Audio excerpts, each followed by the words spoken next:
Bonjour, aujourd'hui nous allons réviser les courants littéraires que nous avons abordés plus ou moins depuis le début de l'année scolaire et cette révision va nous permettre de préparer en quelque sorte les introductions des commentaires afin de situer l'auteur par rapport à ces courants littéraires.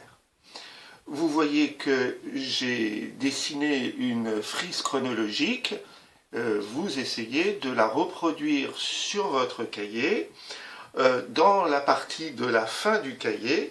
Et il serait intéressant que vous preniez votre cahier, non pas verticalement comme on a l'habitude de le faire, mais plutôt horizontalement, de façon à pouvoir faire une frise chronologique relativement large, un petit peu comme le cadre que j'ai dessiné pour l'écran.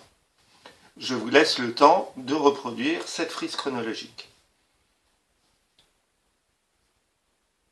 Une fois que vous avez réalisé cette frise chronologique, vous remarquez que j'ai fait une frise qui va du XVIe siècle jusqu'au XXIe siècle, et nous allons prendre siècle par siècle les différents courants littéraires qui correspondent à cela.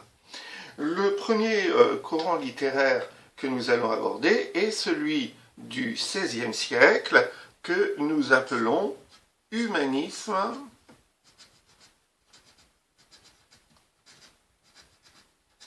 de la Renaissance.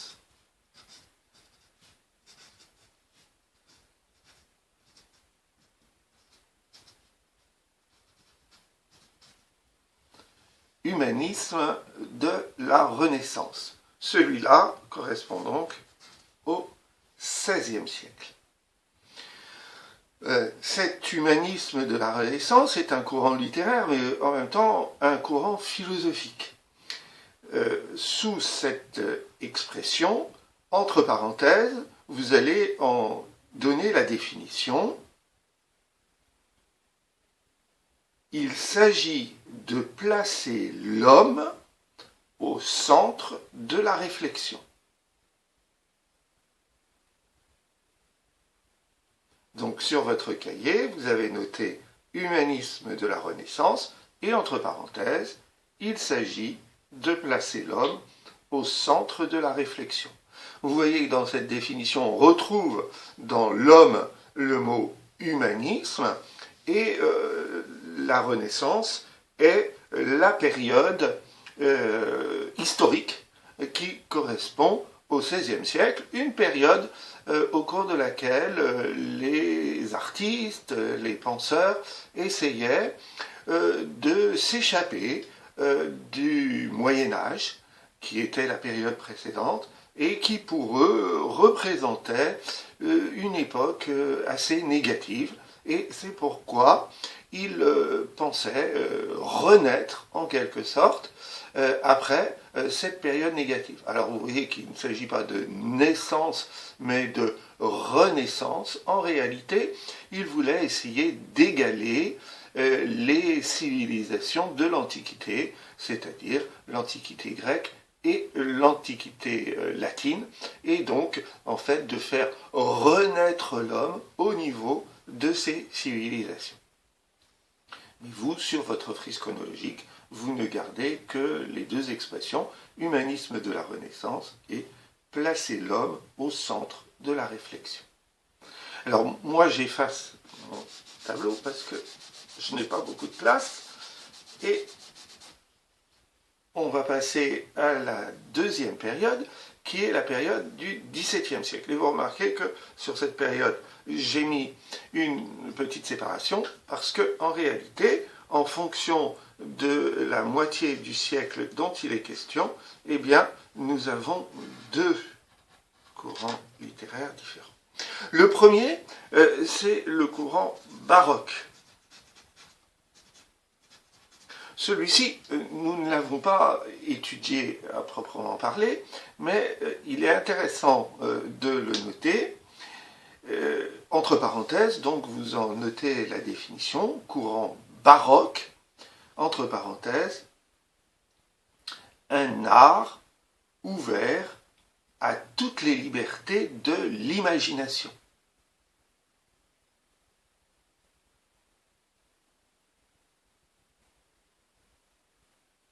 Alors, c'est une forme d'expression qui, en France, a eu un impact, mais un impact relativement limité, parce que au XVIIe siècle, le courant qui a dominé, eh bien, c'est le courant inverse, c'est le courant classique.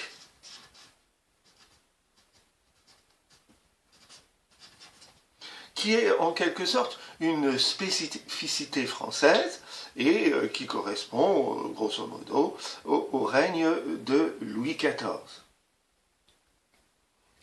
Celui-là, vous allez le définir, entre parenthèses, comme un art mesuré, soumis aux règles.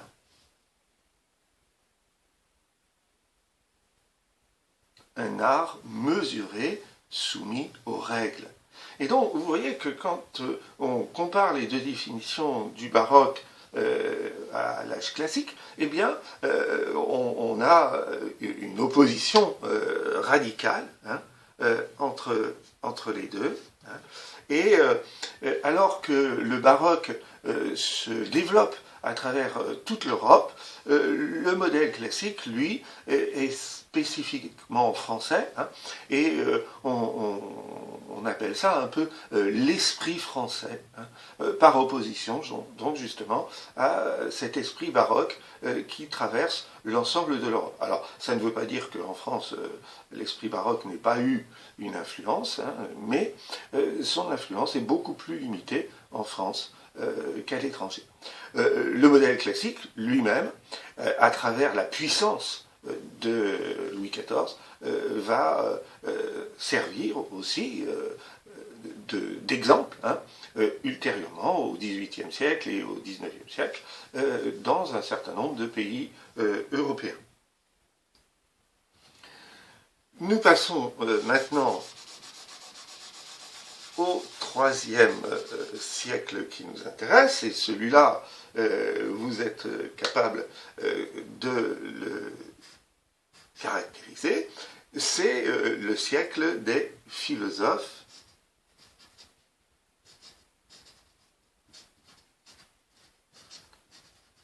des Lumières.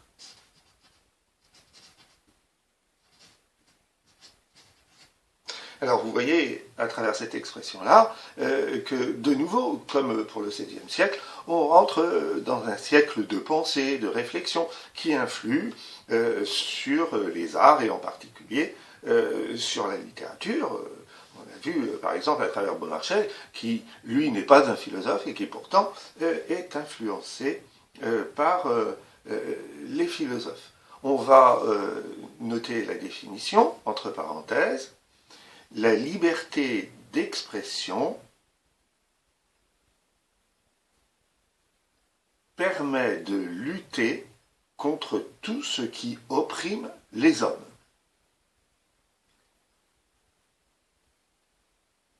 Je redis, la liberté d'expression permet de lutter contre tout ce qui opprime les hommes. Et donc, vous voyez, dans cette expression-là des philosophes des Lumières, d'un côté, il y a l'idée de la pensée en action, mais en même temps, il y a l'idée de la lumière, c'est-à-dire d'un idéal. Hein. La lumière est donc une sorte de métaphore, d'image, hein, d'un idéal vers lequel tendent les hommes. Et donc, vous voyez que pour les philosophes des Lumières, il y a une idée de progrès.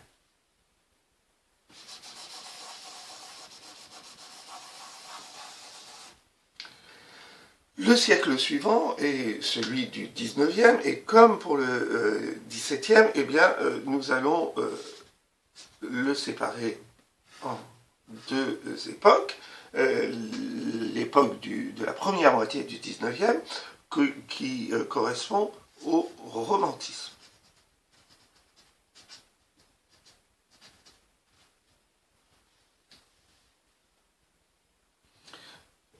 ce romantisme, entre parenthèses, vous pouvez le définir par l'expression personnelle des passions.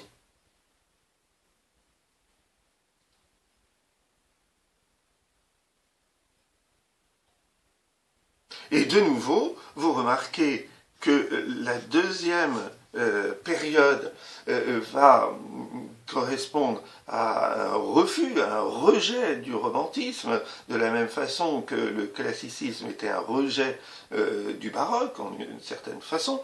Et la deuxième moitié du siècle correspond au réalisme.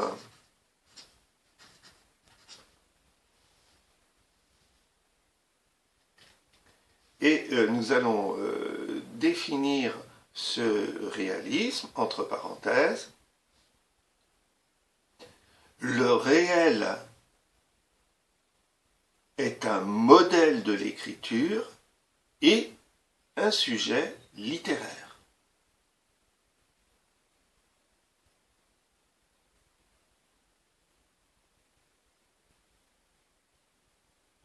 Alors, qu'est-ce que veut dire cette définition modèle de l'écriture? Vous voyez que le style réaliste essaye de faire croire que lorsqu'on invente une histoire dans un roman, lorsqu'on crée une fiction, eh bien l'objectif est de faire croire que cette fiction pourrait se dérouler dans la réalité.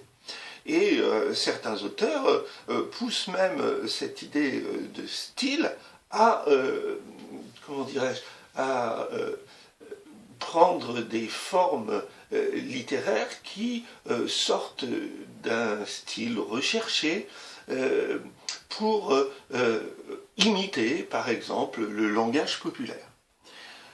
Le réalisme est aussi un sujet littéraire puisque les auteurs vont s'intéresser au fonctionnement de la société et vont s'intéresser au rôle de l'argent comme moteur de cette société à tous les étages de cette société, que ce soit les parties les plus aisées de cette société comme les parties les plus populaires de cette société. Enfin, la dernière période de notre tableau, eh bien, nous allons en fait un peu tricher. Et plutôt que de donner un courant littéraire pour cette période-là, on va considérer, bien qu'il y en ait certains qui soient spécifiés, mais que nous n'avons pas étudiés et que nous ne dirons pas au cours de l'année, eh bien, nous allons un peu tricher, et à chaque fois que vous rencontrerez un texte du XXe ou du XXIe siècle, vous direz qu'il appartient à la littérature contemporaine.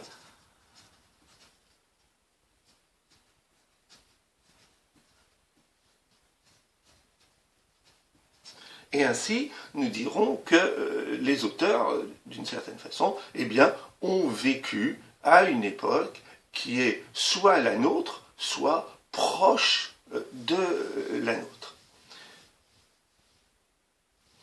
Donc, voilà un petit peu un tableau chronologique des courants littéraires.